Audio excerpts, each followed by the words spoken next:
Welcome back to Let's Play Mass Effect. Time for another round of chatting with the crew. Hello, Joker. I prefer gold to silver, for my medal. I figured you'd recommend me for one since I pulled your boots out of the fire. If we present you with a medal, you'll end up sitting on stage listening to politicians make speeches for a couple of hours.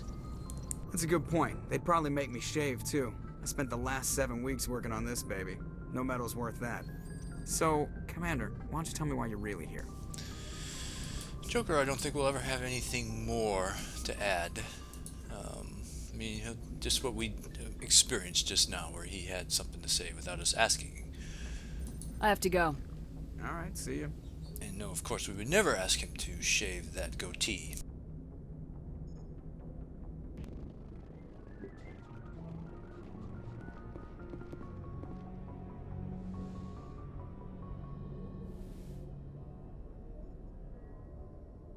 I never properly thanked you for saving me from the Geth, Commander. If you hadn't shown up, I'm just glad we got there in time. so am I. I know you took a chance bringing me aboard this ship. I have seen the way your crew looks at me. They do not trust me. But I am not like Benezia. I will do whatever I can to help you stop Saren. I promise. Don't worry, Liara. I trust you. I know you won't let me down. It means a lot to hear you say that, Commander. Thank you. Tell me about yourself, Liara. Me? I am afraid I am not very interesting, Commander. I spend most of my time on remote digs, unearthing mundane items buried in long-forgotten Prothean ruins. You must enjoy something about it. I love my work. Seeking out history's lost secrets has a special appeal for me. You were actually touched by working Prothean technology. That is why I find you so fascinating, Commander. Sounds like you want to dissect me in a lab somewhere.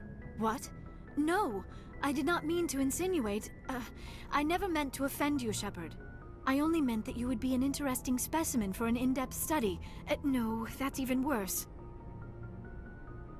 Calm down, Liara. I was only joking. Joking? Oh, by the goddess, how could I be so dense?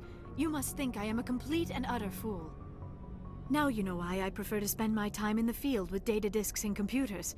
I always seem to say something embarrassing around other people. Please, just pretend this conversation never happened. Do you know why Benezia joined up with Saren? I don't understand it. She was always outspoken about the need for the Asari to become more involved in shaping galactic events. Maybe she thought allying herself with Saren would somehow be for the greater good in the long run. At least I hope so. This hurts you, doesn't it? None of this makes any sense to me.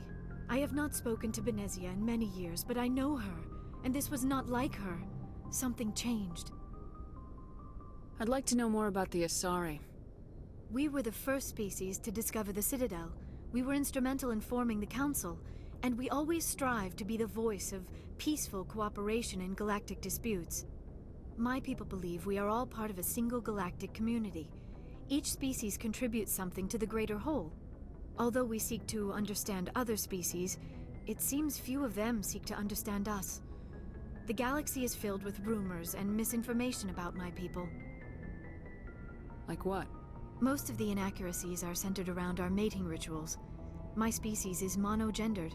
Male and female have no real meaning for us. We still require a partner to reproduce. This second parent, however, may be of any species and any gender. I don't understand. Your species can mate with anyone? Mating is not quite the proper term, not as you understand it. Physical contact may or may not be involved, but it is not an essential element of the union. The true connection is mental. Our physiology allows us to meld with other beings. We can touch the very depths of their minds. We explore the genetic memory of their species. We share the most basic elements of their individual and racial identities. We then pass these traits on to our daughters. It is how we learn to grow as a species and how we develop a greater understanding of other races. What happens to your partner after the union? Every relationship is different. Some unions are a single encounter with both parents parting ways afterwards. Others can be more long-term. Sometimes an Asari and her partner will stay together for many decades. Do Do you know who Matriarch Benezia chose as her partner? She rarely spoke of her partner. Though I know my father, if you want to use that term, was another Asari. I thought you always needed another species to serve as one of the parents. Think about it, Shepard. If we were not able to mate with our own species, we would have died out long before we ever mastered spaceflight and left our homeworld. Union with our own kind is no longer common, not for the purposes of reproduction. Most Asari believe it weakens our species. Asari daughters inherit racial traits from the father species. If both parents are Asari, then nothing has been gained, or so conventional wisdom would hold. I am what is sometimes called a pureblood, though no Asari would ever be cruel enough to say the word to my face. It is a great insult among my people. It is possible Benezia's partner was embarrassed by their union. She may have been too ashamed to publicly acknowledge me as her offspring. How could anyone abandon their own child? I cannot answer that. This is all speculation on my part. It is possible she wanted to be part of my life, but something happened to her before she had the chance. Benezia never spoke of her partner. Whatever happened, it caused her too much pain to dwell on it. She raised me by herself, though that is not uncommon. Many Asari raise their children alone, particularly if the father species is short-lived. Often the partner will pass on long before the child reaches maturity. You Asari live for 1,000 years. What happens when your partner dies? Few sapient species live as long as my kind. We have learned to take a philosophical approach to our unions. We do not focus on the inevitable loss of our partners. Instead, we enjoy the time we spend with them. And even after they're gone, a part of them lives on in us. The union is a connection that transcends both time and space. Do you know who Matriarch Benezia chose as her partner? She rarely spoke of her partner. Though I know Benezia never told you her partner's name? Union with our own kind is no longer common. Asari daughters inherit. I am what is sometimes. It is possible Benezia's partner was embarrassed by their union. Why agree to the union if she didn't want any children? I cannot answer that. Benezia. Many Asari raise their children alone, particularly if the father species is short-lived. Often the partner will pass on. I should go. Goodbye, Shepard.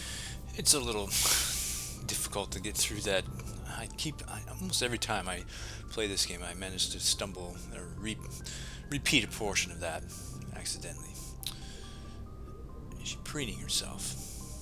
I do like Liara very much, so I often get her early.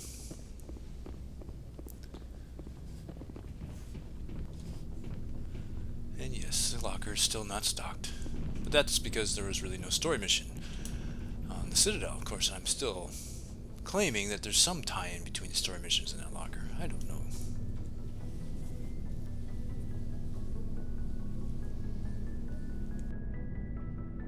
Commander, do you have a minute? I always make time for my officers. Off the record, I think there's something wrong here. This Saren is looking for records on some kind of galactic extinction, but we can't get backup from the Council? Sorry, Commander. There's writing on the wall here, but someone isn't reading it. The Council doesn't want to believe anything's wrong. I'd call it human nature, but... I hear you. It just seems like a group that's been around as long as the Council should see this coming. I mean, it's funny, we finally get out here, and the final frontier was already settled, and the residents don't even seem impressed by the view. Or the dangers. Well, well. You're a romantic. Did you sign on for the dream, Malenko? Secure a man's future in space? Yeah, I read a lot of those books when I was a kid, where the hero goes to space to prove himself worthy of a woman he loves, or, you know, for justice. Or maybe I was a romantic in the beginning, but I thought about it after brain camp. Biotic acclimation and temperance training. I'm not looking for the dream. I just want to do some good. See what's out here. Sorry if I got too informal. Protocol wasn't a big focus back in Bot. Tell me about it. Biotic acclimation and temperance didn't last past the airlock. To the kids they hauled in, it was brain camp. Sorry, hauled in is unkind. We were encouraged to commit to an evaluation of our abilities so an understanding of biotics could be compiled. There are worse results of accidental exposure to element zero in the womb. Beats the brain tumors some kids grew up with. Seems like you beat the odds. How many didn't make it? Out of 100, maybe 60 have no effect. 30 suffer adverse effects, little things like brain cancer. The other 10 show enough ability to augment with implants. Not always permanent, though. Not like the cancer. Next thing you know, you're out on jump zero. And how's a kid supposed to deal with that? A station at the edge of human space. Jump Zero is Gagarin Station, right? What's it like? Yeah, that's the official name. Biggest and farthest facility we had for decades. Right on the termination shock, the outer edge of the solar system. It's where they did all the Goose Chase FTL research before we caught on to using mass effect fields. It was a sterile research platform when I was there. There were other kids in the same boat, right? At least you weren't alone out there. That's true. We did have a little circle that'd get together every night before lights out. We didn't have much to do, though. It was a research platform then, and Kinetics kept Jump Zero off the extranet to prevent leaks. You were all teenagers. I'm sure you found other ways to occupy the time. I'm not the sort who does that kind of thing, Commander. Not lightly, anyway. There was a girl I spent a lot of time with, but we kept our clothes on. Rana. She was from Turkey. Her family was very rich. But she was smart and charming as hell. Beautiful, but not stuck up about it. Like you, I guess. Ma'am. Sounds like she was special to you. She was. Maybe she felt the same. But things never felt together. Training, you know. You know of any intentional exposures for certain? No one knows. Doesn't mean they didn't happen. As big as the exposures were, it was hard to track down accidentals. It was different then. No one knew the potential, so there wasn't a lot of regulation. Anything Kinetics did was gold. I'm not saying they intentionally detonated drives over our outposts, but in retrospect, they were damn quick on the scene. Jump Zero's a long way from home. What was it like?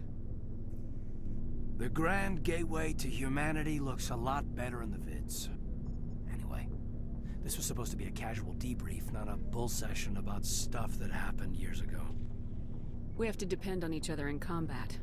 I like knowing what kind of man I have at my back. I understand, ma'am. I won't let you down. You, make a habit of getting this personal with everyone? I didn't say I did this for the whole crew. We should talk again. I'll need some time to process that, Commander. But, yeah, I'd like that. Anything you need, Commander? What's your opinion on the last mission? Dr. Tassoni. She seems nice enough. I mean, if you like the bookish sort. Any intentions there, Lieutenant? None, Commander. I prefer adventurous women. We'll talk later, Caden. I'd like that. I do like Caden very much in this game. I like all the squad mates, actually, but this is a story that unfolds rather slowly. So, we've got Saren on the run. It won't be long now. Saren's good, but I'm better. Good. He's rotten. To the core. I could tell as soon as I met him. Why didn't you tell me this sooner? I would've if I thought I was important. I'll decide what's important. Now tell me how you know Saren. This was a while ago. A bunch of mercs were bragging about a job out near the edges of the Terminus systems. They said it paid well and the boss was never around to ride them. They said he was looking for more men, too. So I checked it out. I didn't know Saren was openly recruiting mercs. It wasn't that open, and he only showed his face once. We'd been raiding ships in the area for months when we took out this massive cargo freighter. Our biggest haul yet. I was on board checking bodies for valuables, looking for some extra credits. That's when I saw him. What did Saren want with the ship? I don't know what he wanted. He was just moving through the ship, watching. A couple of the mercs called him by name, but he never spoke to them. Never spoke to anyone. I had a really bad feeling about him, so I got the hell out. Didn't even wait to get paid. What kind of cargo was the freighter carrying? What was Saren after? I don't know. All I saw on that ship was food and medical supplies. There were some basic weapons, but nothing big. If there was anything of value on that ship, I didn't see it. That's why I didn't mention it sooner. Whose ship was it? There was a Volus trading vessel. Big one. Lots of guards. But they were no match for us. That's the only time you saw him? Yeah. Didn't even know who he was. Still wouldn't if I hadn't joined up with you. But my instincts were right. Every other merc on that mission turned up dead within a week. Every damn one.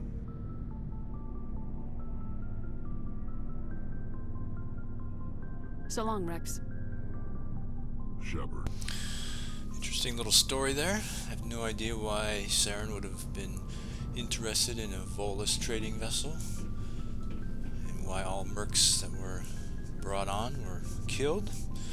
Very interesting little tidbit there. Commander? What's your opinion of the last mission? Not sure I buy Dr. Tassoni's story about her and her mom not talking. They're family, right? Not everyone has a happy family life. No, I guess not. Too bad those ruins got destroyed. I mean, they lasted thousands of years. That's impressive. Do you have a few minutes to talk? One-on-one? Sure. I was hoping to get a minute of your time off the record. I keep an open door policy. If you have any concerns, lay them on me. All right.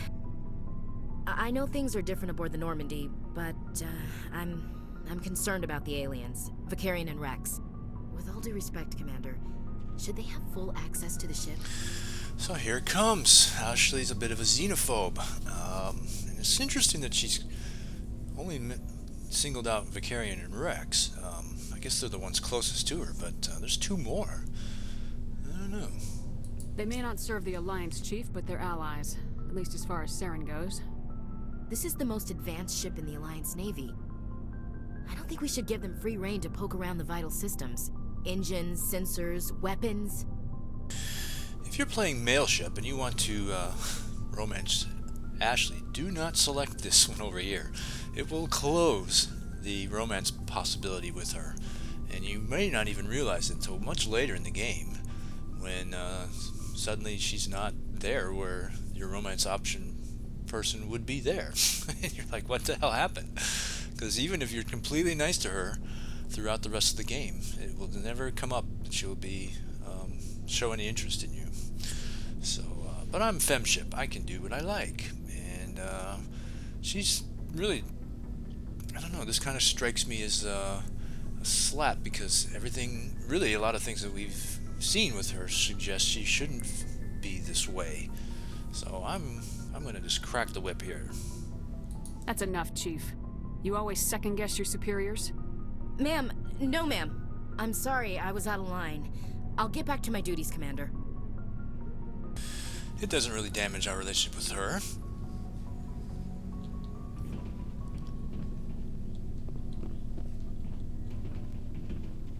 Commander, how are you? Why did you want to be a C-Sec officer in the first place? That's a good question. There were several reasons, I guess. Like what? Probably the same as most officers. I wanted to fight injustice, wanted to help people. I guess my father had something to do with it too. He was C-Sec, one of the best. I grew up hearing about his accomplishments or seeing his picture on the vids after a big arrest. He's taking my resignation pretty hard. He's not impressed that you're going after Saren? My father's a C-Sec man to the bone. Do things right or don't do them at all, he says. thinks I'm being too rash, too impatient. He's worried I'll become just like Saren. He actually talked me out of becoming a Spectre when I was younger, for the same reasons. You were asked to be a Spectre. Well, I was targeted as a possible Spectre candidate, me and about 1,000 other Turian military recruits. I could have received special training, but my father didn't like it. He despises the Spectres. He hates the idea of someone having unlimited power with no accountability. He wouldn't like you, Commander. No offense. Not all Spectres are like Saren, you know. Of course not. But Saren's not going to play by our rules, C-Sec's rules. If you want to nail Saren, you need to send someone who isn't restricted by policies and procedures. You're a quick learner, Garrus. We'll beat him at his own game. It's the only way to stop someone like him. I'm right behind you, Commander. Good. There's one more. Our friend Tali in the back. Some codex, of course. Always be on the lookout for more codex. Oh, hello, Shepard. Are you okay? I don't know. Your ship is amazing, and your crew's been really great to me. Especially your chief engineer. But I just sort of feel out of place. The Normandy runs so smooth it feels like we're not even moving. And the engines are so quiet. How do you sleep at night? The silence wakes you up? Back on the flotilla, the last thing you want to hear is silence. It means an engine's died or an air filter shut down. I guess you don't have to worry about that here. But old habits die hard. But it's more than just the silence. This ship feels so empty. It's like half the crew is missing. Back home, I couldn't wait to go on my pilgrimage. I couldn't wait to get away from the crowds. Now that I'm out here, I kind of miss them. Sounds like the pilgrimage isn't just about finding resources for the fleet. Maybe it's about teaching you to appreciate your people and culture. You're probably right. We Quarians spend our whole lives traveling. But really, we never leave home. The pilgrimage has given me a whole new perspective on our culture. You know, there's always a few who go on their pilgrimages and never return. I always assumed something bad happened to them. But maybe they just wanted a different life. You do plan to return to the migrant fleet, right? I could never abandon my people, Shepard. I will go back eventually. But we have to stop Saren first. Otherwise, I might not have a home to go back to. I should go. See you later. Marvelous. I love that over time you get to know your crew so much better.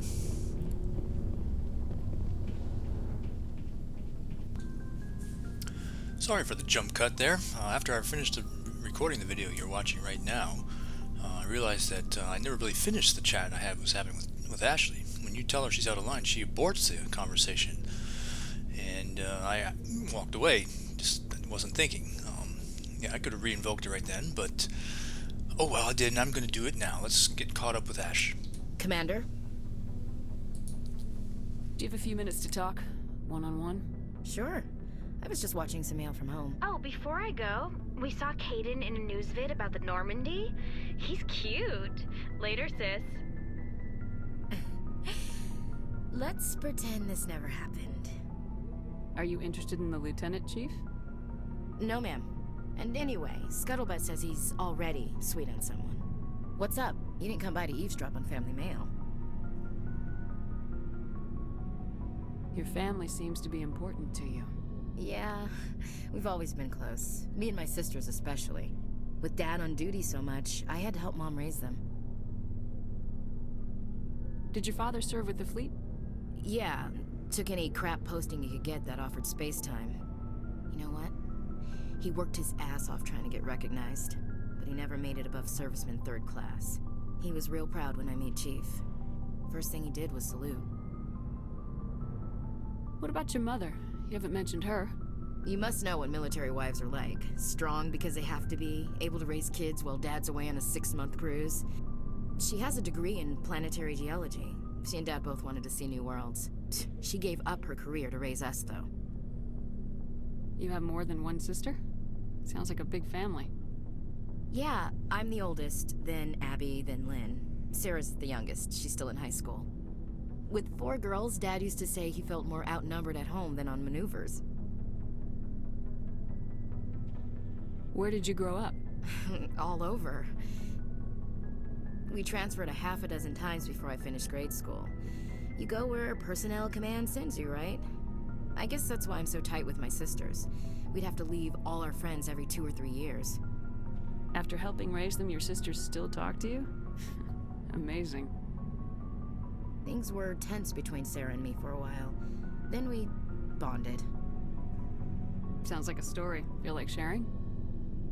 Sarah got herself a boyfriend who wanted to go faster than she did, Mike. I didn't think he was a bad kid, just pushy. Lynn would send me these worried vid mails, and I'd tell her to relax. Where were you when this was going on? I was on active duty. Sarah's graduating high school this year. This was only a couple of years back.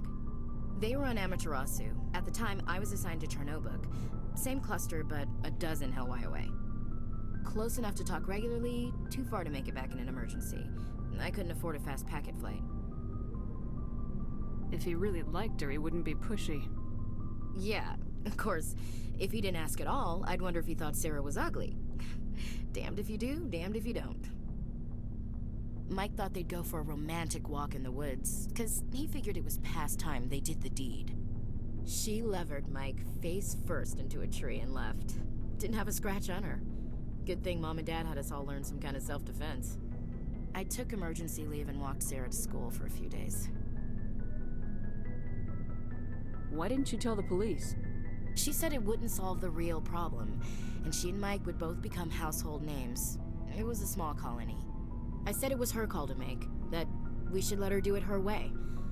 Mom was pretty pissed about that. You said all of your sisters learned self-defense? Lynn did pistol practice, but didn't like it. She's kinda nervous. Sarah took Aikido. Abby decided to learn the sword. She always was a little weird. Likes big skirts and tops you have to tie her into. They do great things to her figure, though. So, what did you learn? One of Dad's friends taught me Marine hand-to-hand. You traveled all the way home to walk your sister to school. It was only a dozen light years, like a day's cruise. It's not like I was going to Earth or something. My last day out, Mike was waiting for us. Sarah had told her friends, so everyone at school knew what he did. He wasn't happy. I wanted to snap him in half, but Sarah gave me this look, this let me handle it, I need to do this alone look. She kept her cool, God bless her, as he screamed in her face. She just let him vent. Then he tried to punch her. I swear, she just flowed around him. Next thing I knew, he's face down on the sidewalk, and there's blood everywhere. That's unbelievable. Sarah must be as good as you. Better. I'm more or less a straight-up puncher. When he swung, she wasn't there anymore, and he fell. She helped him stop the bleeding and had me call an ambulance. She told the paramedics he fell. Before they took him to the hospital, Mike touched Sarah's arm. I thought he was gonna end up on the ground again. But he hung his head, whispered, "I'm sorry," and started crying. And she hugged him. The Williams women are a decisive bunch, Commander. We do things when we're ready. Not before, not after. Your sister's something else. But you didn't mention your father at all. Was he on deployment? Dad always wanted to serve in space, but he wanted us to have real ground under our feet. He'd say, space is beautiful, but you can't raise a family there. I cannot rest from travel. I will drink life to the lees. All times I've enjoyed greatly, have suffered greatly, both with those that loved me and alone. For always roaming with a hungry heart, much have I seen and known, cities of men and manners, climates, councils, governments. I never thought I'd hear you reciting poetry. Just because I can drill you between the eyes at 100 meters doesn't mean I can't like sensitive stuff. Just don't spread it around. Ulysses was my dad's favorite poem. Every time he shipped out, he recorded me reading it. He had a dozen versions when he retired. Does he still like it? I sure hope so. I read it to his grave every time I go home. Dad passed on a few years back. He's probably still watching, though. I thought you said he was dead. You know, from heaven, wherever that is. That's not a problem with you, is it? That I believe in God? Your beliefs are your business. I'm your commanding officer, not your moral compass. I appreciate that, Skipper. I should get back to my duties. Didn't mean to take up so much of your time. Dismissed, Chief. Ma'am. Wow. Yeah, I'm kind of glad I went back and got the rest of that. That's a story and a half there. I mean, at first it doesn't seem like as much about Ashley as it is about Sarah, the youngest sister. But yeah, this story kind of makes me feel a little icky, only because it has a familiar ring to it, right? I mean, you have a walk in the woods that's completely a ploy, and then there's suddenly an altercation, which suggests that the yada yada yada in between was some sort of attempted rape, or she's even admitted this guy's really pushy, and then we're followed up by no police action and an assault, which also may have had no police action. So, I mean, I read somewhere that said that Ashley Williams is a rape apologist, and I must assume that they're referring to this particular chat. I don't know if I go that far, but it just feels like 150 years later and we still have domestic abuse going on. I mean, this guy seems like, especially with the whole, saying he's sorry and crying, and she's hugging him. This just strikes me as a classic abusive pattern going on here. And what do you think is going to happen when they're, alone together again? It's just going to be more of the same, except this time he'll be prepped for whatever defense she's got. I don't know.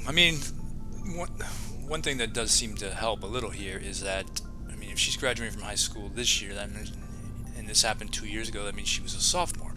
When you're that young, that makes her, 16?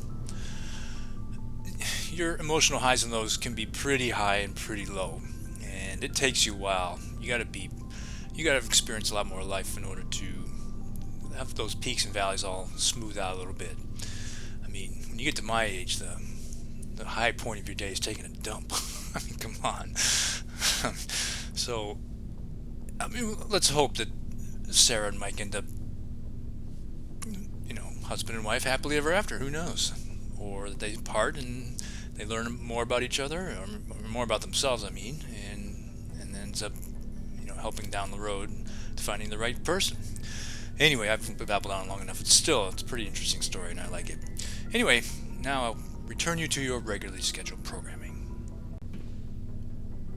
Okay, I want to talk with this guy. I want to make sure that my my squad mates are equipped properly, all that good stuff. So I'm going to do all that offline.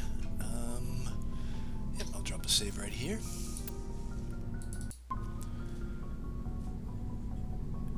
And we'll pick up the story from probably not right here next time.